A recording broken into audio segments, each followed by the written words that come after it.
Chapter 4, Section 3, Rational Exponents, Master Level. Simplify and compute numerical values where possible. So I have an expression here, 64x to the minus 3, and all of that is being raised to the power of negative 1/2. Okay. Now, there's multiple ways we can look at this. We can rewrite the inside of the brackets here as 64 over x cubed, and then we can apply this exponent. But I'm actually going to apply this outside exponent, negative 1/2, to the numbers inside first. Okay?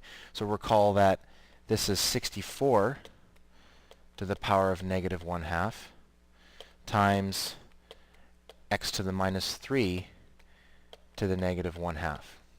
Okay, so I just applied this exponent to both terms inside here, or this number and this power.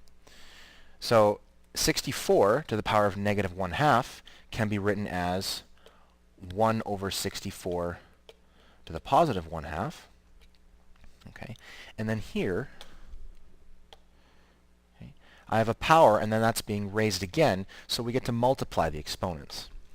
Right? So a negative times a negative is positive, and 3 times 1/2, well, that's just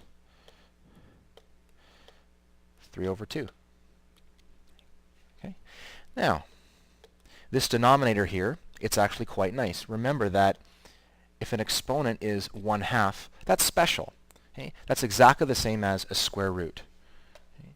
So recall that 64 to the power of 1/2 is exactly the same as saying the square root of 64, which you should know to be 8. All right? So our final answer is x to the 3/2 over 8. Okay? So I have evaluated all numbers that are possible, and I've ensured that all remaining exponents are positive. Next is negative 25 to the power of negative 1/2. Well, this one, though it looks simpler than the first one, you have to be really, really careful, because notice the negative in front of here, in front of the 25. That is not affected by this exponent here. Okay? Here's a way of writing it slightly differently. Remember, if you have a negative, that's the same as putting an invisible negative 1 times 25 to the negative 1/2. Okay? So only the number 25 is actually being raised to the negative 1/2. Okay? So expressing this on the bottom, see the negative 1 is still there, and then this becomes 25 to the positive 1/2. Okay? And 25 to the 1/2, that's the same as saying what is the square root of 25, which is 5. So I left the negative in the numerator, but on an exam or in a textbook, typically the negative is written in the front and the middle, but either is fine. Next, 121 x to the 0 over 144, and all of that is raised to the power of negative 1/2. Well, I hope you recognize immediately this x to the power of 0. Recall that any number except for 0 to the power of 0 is just 1. So this is 121 times 1. So that power really does nothing. Because anything times 1 is itself. There we are. So I'm now going to apply this exponent to both the numerator and the denominator.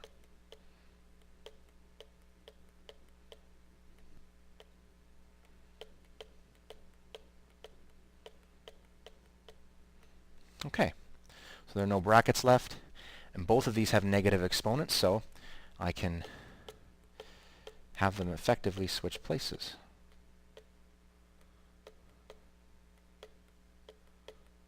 And there we are.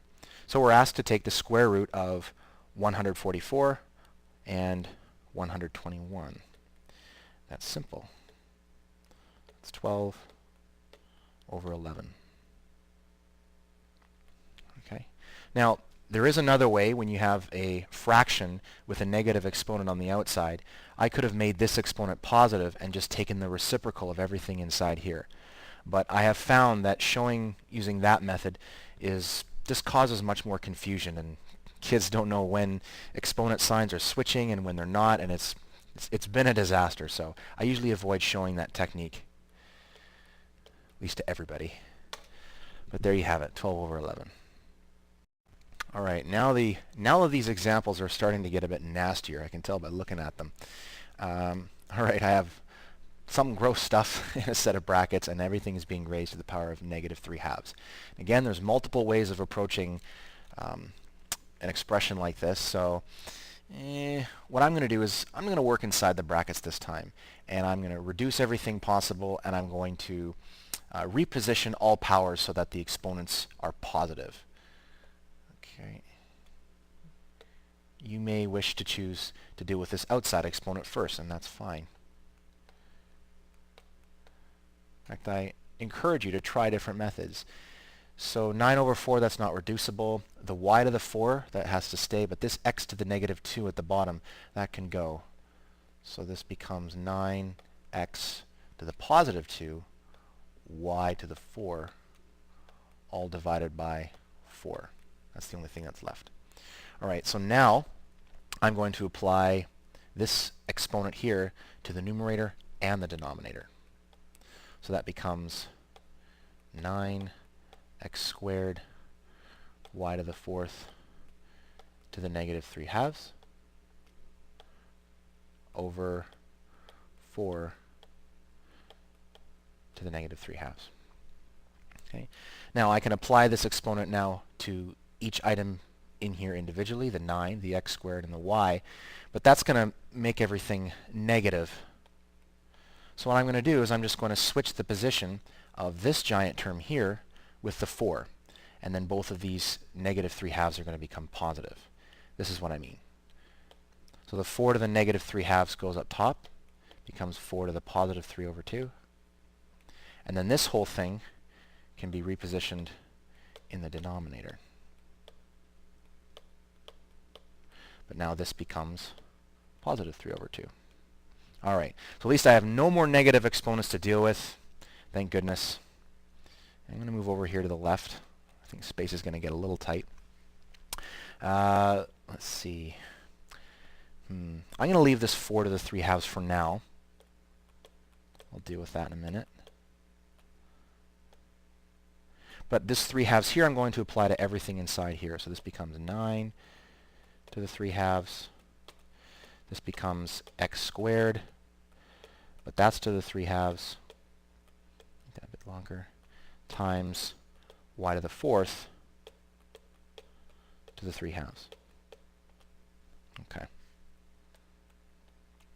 All right, now 4 to the 3/2. Well, this I can actually evaluate and work out as a number, and it would be nice if I could express this as a power with no fractions. So it would be nice to get rid of that denominator.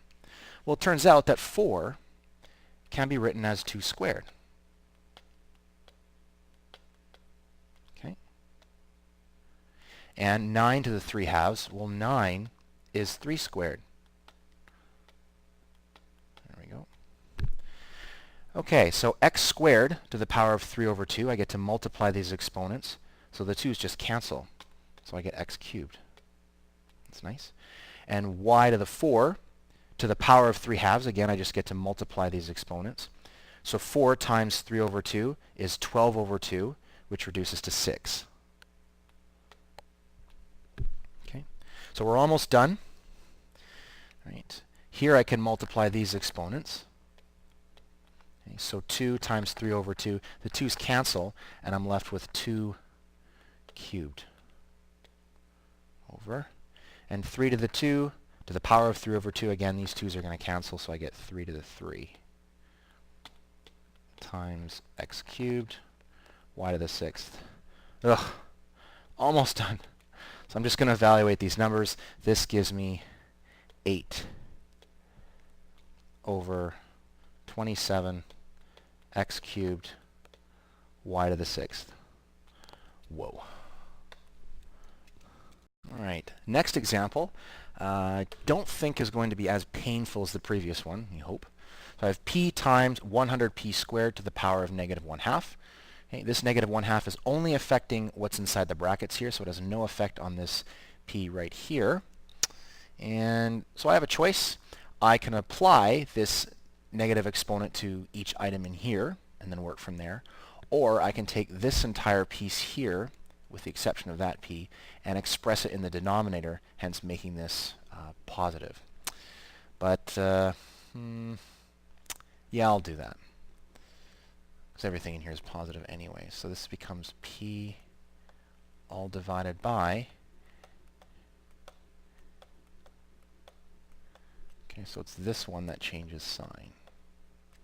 There we go. All right, so I have no more negative exponents to deal with, thank goodness. Okay, and now this 1/2 I can apply to the 100 and to the p squared, but I need brackets for that. There we go. Well, 100 to the power of 1/2 I can evaluate. That's just the square root of 100, which is 10. And p squared to the power of 1 over 2. Multiply 2 times 1/2, that's just 1. So that's just, well, p. Huh. Well, p over p, that's just 1. So this tidies up rather nicely. It's just 1/10. I'll box this one. Whoop. There we go. Not too bad. Lastly, x to the power of 2 minus n over x to the n, all raised to the negative 3. Well, this 2 minus n might look really scary, but again, it's just a number. Okay? And the numerator and the denominator both have the same base, that's x.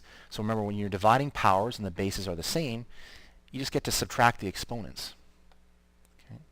So this becomes x to the power of 2 minus n minus n. And then that's still being raised to the negative 3.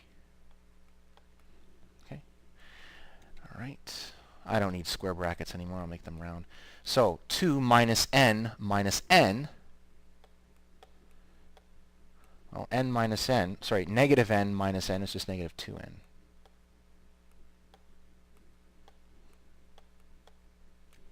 Okay? All right. Well, remember we get to multiply exponents. So really this becomes x to the power of, and I'll put this here. Remember, you're multiplying everything. Okay?